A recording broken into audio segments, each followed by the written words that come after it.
क्षोभणो देव इति परमो मन्त्रः शङ्खबृन्नन्दकी चक्रीति कीलकम् शार्ङ्गधन्वा गदाधर इत्यस्त्रम्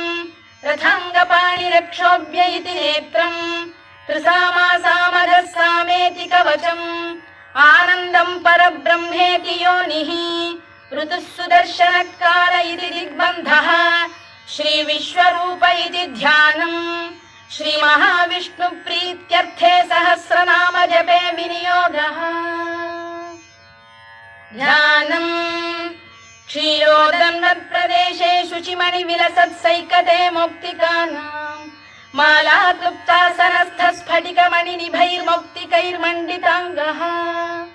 शुभ्रैरभ्रैरदभ्रैरुपरि विरचितैर्मुक्तपीयूषवर्षैः आनन्दीन पुनीयादरिनलिन गदा शङ्खपाणिर्मुकुन्दः